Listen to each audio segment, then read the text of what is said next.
Hi ಎಲ್ಲರಿಗೂ ನಮಸ್ಕಾರ. Welcome to Kumuda's kitchen and blogs.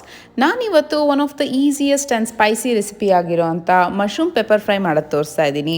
ಇದು ಮಾಡೋಕ್ಕೆ ತುಂಬ ಸುಲಭ. ಬನ್ನಿ ಹೇಗೆ ಮಾಡೋದು ನೋಡೋಣ.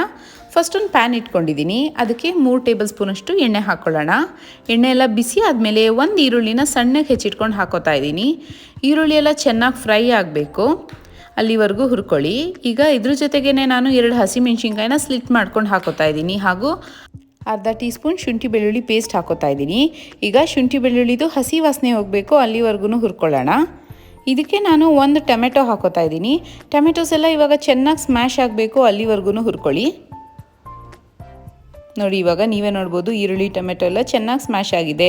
ಇದಕ್ಕೆ ನಾನು 1 ಪ್ಯಾಕೆಟಷ್ಟು ಮಶ್ರೂಮ್ ಹಾಕೋತಾ ಇದ್ದೀನಿ. ಅಂದರೆ ಅರೌಂಡ್ 200 ಗ್ರಾಮ್ಸ್ವರೆಗೂ ಇರುತ್ತೆ. ಒಂದೊಂದು ಮಶ್ರೂಮ್ನು 3 ಪೀಸಸ್ಸಾಗಿ ಕಟ್ ಮಾಡಿ ಹಾಕೋತಾ ಇದ್ದೀನಿ. ಯಾಕೆಂದರೆ ಇದೆಲ್ಲ ಹುರಿದ ಮೇಲೆ ತುಂಬ ಸಣ್ಣ ಆಗಿಬಿಡುತ್ತೆ. ನಿಮಗೆ ಸ್ವಲ್ಪ ದಪ್ಪಗೆ ಇರಬೇಕಂದ್ರೆ ಬೇಕಾದ್ರೆ ಒಂದೊಂದು ಮಶ್ರೂಮ್ನ 2 ಪೀಸ್ ಮಾಡಿಕೊಂಡ್ರೂ ಸಾಕು. ರುಚಿಗೆ ತಕ್ಕಷ್ಟು ಉಪ್ಪು ಹಾಕ್ಕೊಳ್ಳೋಣ. ಅರ್ಧ ಸ್ಪೂನ್ ಹಾಕ್ಕೊಳ್ಳಿ, ಕರೆಕ್ಟಾಗಿರುತ್ತೆ ಆವಾಗ. 2 ನಿಮಿಷ ಹುರಿದ್ರೆ ಸಾಕು, ಜಾಸ್ತಿ ಹುರಿಯೋದೇನು ಅವಶ್ಯಕತೆ ಇಲ್ಲ. ಇದಕ್ಕೆ ನಾನು ಅರ್ಧ ಸ್ಪೂನಷ್ಟು ಚಿಲ್ಲಿ ಪೌಡರ್, ಅರ್ಧ ಟೀ ಸ್ಪೂನಷ್ಟು ಜೀರಾ ಪೌಡರ್, ಅರ್ಧ ಟೀ ಸ್ಪೂನ್ ಧನಿಯಾ ಪೌಡರ್ ಹಾಕೋತಾ ಇದ್ದೀನಿ. ಈಗ ಇದನ್ನು ಮಿಕ್ಸ್ ಮಾಡೋಣ. ಮಿಕ್ಸ್ ಮಾಡಿಬಿಟ್ಟು ಇನ್ನೂ ಒಂದು 2 ನಿಮಿಷ ಬೇಯಿಸ್ಕೋಬೇಕಷ್ಟೇ.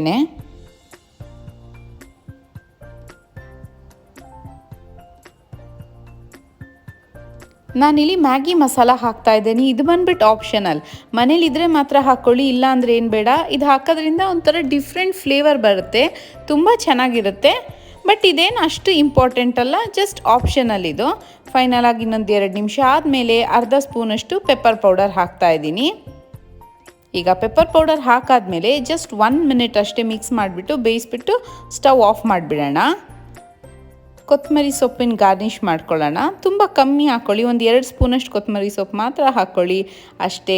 ನಮ್ಮ ಮಶ್ರೂಮ್ ಪೆಪ್ಪರ್ ಫ್ರೈ ರೆಡಿ ಆಯಿತು. ಇದನ್ನು ನೀವು ಸ್ಟಾರ್ಟರ್ ಆಗಿ ತಿನ್ಬೋದು, ರೋಟಿ ಚಪಾತಿಗಳ ಜೊತೆ ಎಲ್ಲ ತಿನ್ಬೋದು, ತುಂಬ ಚೆನ್ನಾಗಿರುತ್ತೆ. ನೀವು ನಿಮ್ಮ ಮನೇಲಿ ಟ್ರೈ ಮಾಡಿ, ನೀವು ಖಂಡಿತ ಇಷ್ಟಪಡ್ತೀರಾ. ನನ್ನ ವಿಡಿಯೋ ನಿಮ್ಗೆ ಇಷ್ಟ ಆಗಿದ್ರೆ ಲೈಕ್ ಮಾಡಿ, ಶೇರ್ ಮಾಡಿ, ಕಮೆಂಟ್ ಮಾಡಿ, ಹಾಗೂ ನನ್ನ ಚಾನಲ್ಗೆ ಸಬ್ಸ್ಕ್ರೈಬ್ ಮಾಡಿ. Thank you.